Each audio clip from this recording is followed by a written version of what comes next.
पश्चिम बंगाल की मुख्यमंत्री ममता बनर्जी ने कांग्रेस को बड़ा झटका देने की तैयारी कर ली है।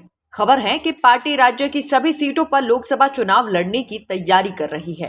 हालांकि इसे लेकर पार्टी की तरफ से आधिकारिक तौर पर कुछ नहीं कहा गया है। कहा जा रहा था कि तृणमूल कांग्रेस सीट बंटवारे में हो रही देरी से नाराज है।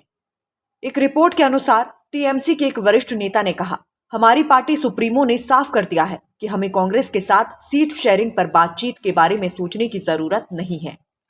उनका कहना है कि पार्टी में उन्हें 2 सीटें देने की पेशकश की गई थी, लेकिन कांग्रेस 10-12 सीटों की मांग कर रही है। टीएमसी ने कांग्रेस की 10 से 12 सीटों की मांग की भी आलोचना की। इससे पहले कहा जा रहा था कि सीएम बनर्जी राज्य में कांग्रेस को 2 सीटों की पेशकश कर रही थी। हालांकि खबरें आती रही कि सिर्फ टीएमसी ही नहीं बल्कि विपक्षी गठबंधन इंडिया के कई घटक दल सीट शेयरिंग पर जल्द से जल्द बात करने की मांग उठा चुके हैं। मंगलवार को ही टीएमसी ने साफ कर दिया था कि पार्टी असम में कांग्रेस की न्याय यात्रा में शामिल नहीं होगी। रिपोर्ट के अनुसार टीएमसी के एक नेता का कहना है कि सीट शेयरिंग पर पहले बातचीत होना जरूरी है। खास बात यह है कि कांग्रेस की न्याय यात्रा असम के बाद पश्चिम बंगाल की ओर बढ़ेगी और 25 जनवरी को कूच बिहार पहुंच सकती है। कांग्रेस नेता अधीर रंजन चौधरी ने मंगलवार को कहा, इस बार चुनाव ममता बनर्जी की दया पर नहीं लड़े जाएंगे। ममता बनर्जी जो 2 सीटें छोड़ रही हैं, वहां कांग्रेस ने बीजेपी और टीएमसी को हराया है। कांग्रेस पार्टी जानती है कि चुनाव कैसे लड़ना है। ममता बनर्जी अवसरवादी हैं। वो साल 2011 में कांग्रेस की दया पर सत्ता में आई थी। Nation speaks bureau report. Pashchim Bangal की मुख्यमंत्री ममता बनर्जी ने कांग्रेस को बड़ा झटका देने की तैयारी कर ली है। खबर है कि पार्टी राज्य की सभी सीटों पर लोकसभा चुनाव लड़ने की तैयारी कर रही है। हालांकि इसे लेकर पार्टी की तरफ से आधिकारिक तौर पर कुछ नहीं कहा गया है।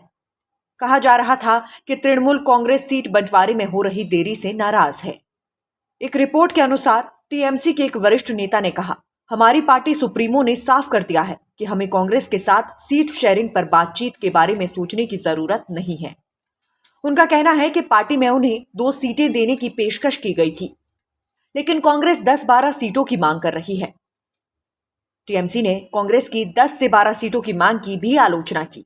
इससे पहले कहा जा रहा था कि सीएम बनर्जी राज्य में कांग्रेस को 2 सीटों की पेशकश कर रही थी। हालांकि खबरें आती रही कि सिर्फ टीएमसी ही नहीं बल्कि विपक्षी गठबंधन इंडिया के कई घटक दल सीट शेयरिंग पर जल्द से जल्द बात करने की मांग उठा चुके हैं। मंगलवार को ही टीएमसी ने साफ कर दिया था कि पार्टी असम में कांग्रेस की न्याय यात्रा में शामिल नहीं होगी। रिपोर्ट के अनुसार टीएमसी के एक नेता का कहना है कि सीट शेयरिंग पर पहले बातचीत होना जरूरी है। खास बात यह है कि कांग्रेस की न्याय यात्रा असम के बाद पश्चिम बंगाल की ओर बढ़ेगी और 25 जनवरी को कूच बिहार पहुंच सकती है। कांग्रेस नेता अधीर रंजन चौधरी ने मंगलवार को कहा, इस बार चुनाव ममता बनर्जी की दया पर नहीं लड़े जाएंगे। ममता बनर्जी जो 2 सीटें छोड़ रही हैं, वहां कांग्रेस ने बीजेपी और टीएमसी को हराया है। कांग्रेस पार्टी जानती है कि चुनाव कैसे लड़ना है। ममता बनर्जी अवसरवादी हैं। वो साल 2011 में कांग्रेस की दया पर सत्ता में आई थी। Nation speaks bureau report.